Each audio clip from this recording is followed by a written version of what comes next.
passe au sentiment de beaucoup de gens pour une manière de bel esprit. Car il n'y a rien de meilleur marché que le bel esprit, maintenant. C'est un extravagant qui s'est mis dans la tête de vouloir faire l'homme de condition. Qui se pique ordinairement de galanterie et de verre. Et dédaigne les autres valets jusqu'à les appeler brutaux. Eh bien, qu'en prétendons-nous faire? Et le nom de Polyxène que ma cousine a choisi, celui d'Aminte que je me suis donné. Polyxène. Apollonia. Aménaïs. Astre. Vénus. Cléo. Aphrodite. Cassiopée. Arsiloé. Cindy.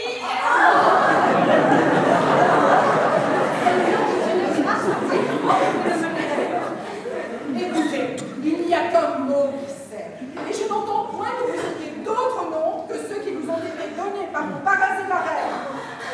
Je crois bien, voudriez-vous, faquin, que j'expose à mon point de mes plumes aux inclémences de la saison pluvieuse ou que j'aille imprimer mes souliers en boue? Allez, ôtez cette chaise d'ici. Et nous, monsieur, s'il vous plaît, payez-nous. Comment? Je dis, monsieur, que vous nous donniez de l'argent, s'il vous plaît. Donnez de l'argent à une personne de qualité. Et ceci pour payer les pauvres gens? Je vous apprendrai à vous connaître.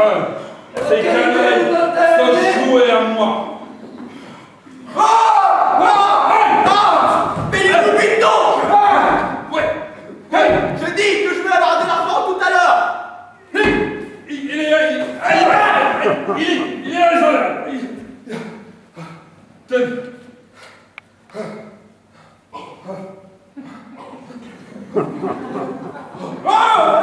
Oui, tenez.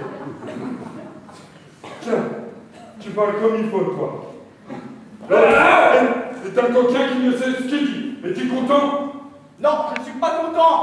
Vous avez donné un souffle à vos camarades! Et... Voilà, doucement. Tiens, voilà pour le souffler. Hein? On obtient tout de moi quand on s'y prend de la bonne façon. Des yeux qui ont la mine d'être de fort mauvais garçons. Que diable on les approche? Ils se mettent sur leur garde meurtrière. Par ma foi, je m'en défie et je m'en vais gagner au pied. Où je veux caution pour moi. Qui ne me feront point de mal. Oh, mes chers, c'est le caractère enjoué. Je vois bien que c'est un amical. Ne craignez rien. Nos yeux n'ont point de mauvais dessein. Et votre cœur peut dormir en assurance sur leur prud'homme.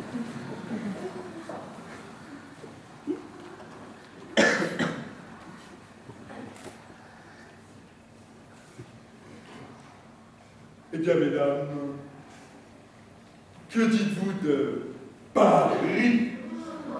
Hélas, que pourrions-nous dire? Il faudrait être l'antipode de la raison pour ne pas confesser que Paris est le grand bureau des merveilles, le centre du bon goût, du bel esprit et de la galanterie. Pour moi, je tiens grandeur de Paris. Il n'y a point de salut pour les honnêtes gens. C'est une vérité incontestable. Il y fait un peu compter, hein.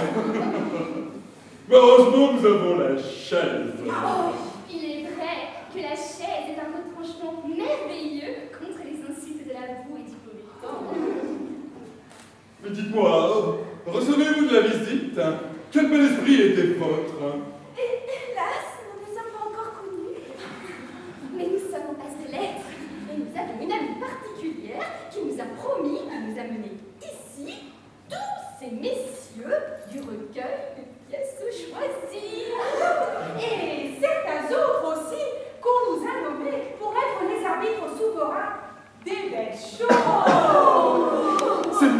ferait votre affaire mieux que personne. Ils m'auront tous visite, et je ne me lève jamais sans une demi-douzaine de beaux esprits. Oh mon Dieu! Vous faites cette amitié! Car enfin, il faut avoir la connaissance de ces messieurs-là si l'on veut être du beau monde. Ce sont ceux qui donnent le rôle à la réputation dans Paris. Mais pour moi, ce que je considère particulièrement, c'est que par le moyen de ces visites spirituelles, on est instruite de 100 choses qu'il faut savoir de nécessité et qui sont de l'essence d'un bel esprit. On apprend par là chaque jour les petites nouvelles galantes, les jolis commerces de prose et de vers. On sait à quoi nommer un tel a composé la plus jolie pièce du monde sur un tel sujet. Une telle a fait des paroles sur un tel air. Celui-ci a fait un madrigal sur une jouissance. Celui-là a composé des stances sur une infidélité. Monsieur Attel écrivit hier au soir un ciseau à mademoiselle une telle dont elle lui a envoyé la réponse ce matin sur les 8 heures. Un tel auteur a fait un tel dessin. Celui-là en est à la 3e partie de son roman. Cet auteur a mis ses ouvrages sous presse. C'est là ce qui vous fait valoir dans les compagnies. Et si l'on ignore ces choses, je ne donnerai pas un clou de tout l'esprit qu'on peut avoir.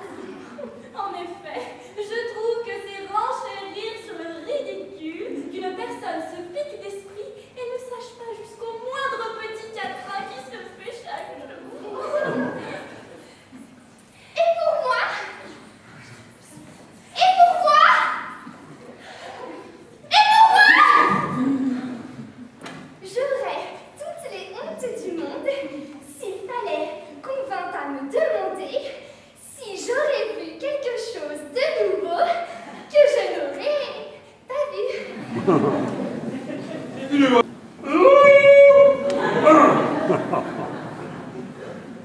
La brutalité de la saison a furieusement outragé la délicatesse de ma voix.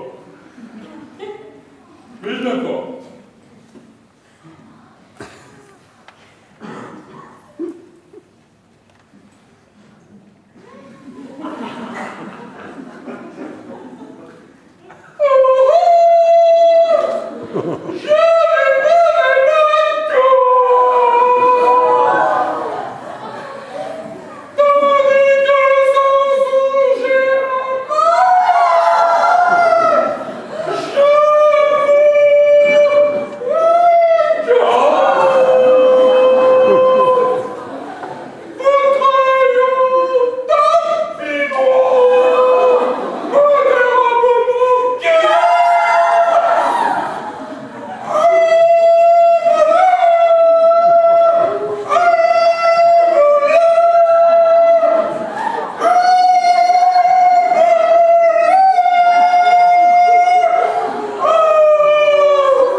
Mais vous ne dites rien de mes plumes. Comment les trouvez-vous?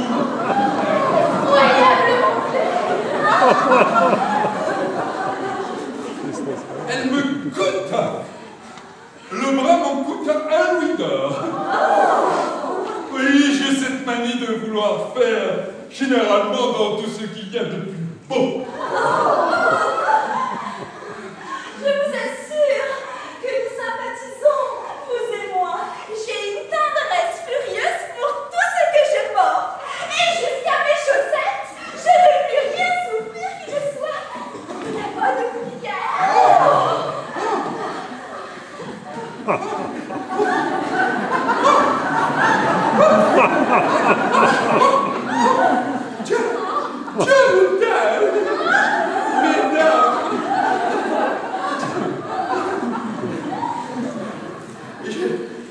J'ai à me plaindre de procéder. C'est vraiment la nausée. Il n'est pas honnête. Mais qu'est-ce donc? Tout autour de moi m'attaquait à droite et à gauche. La partie n'est pas égale. Et je m'en vais crier au meurtre. Il faut avouer qu'il dit les choses d'une manière particulière. Il a un tour admirable dans l'esprit. Vous avez plus de peur que de mal. Et votre cœur crie avant qu'on l'écorche. Il est écorché de la tête jusqu'aux pieds.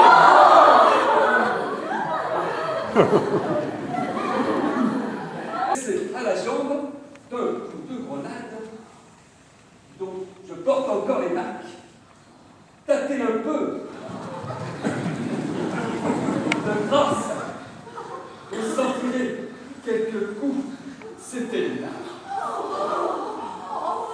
Il est vrai que la cicatrice a l'air grande.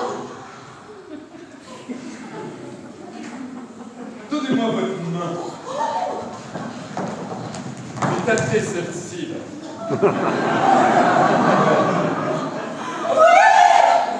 Je sens quelque chose. Oui. C'est un coup de mousquet que je pris la dernière campagne que j'ai faite. Voici un autre coup qui me perça de part en fer à l'attaque de Gravelines.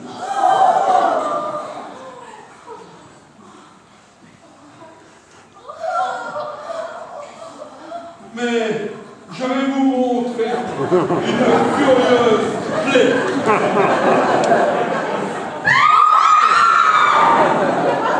Il n'est pas nécessaire. Nous le prenons sans regarder.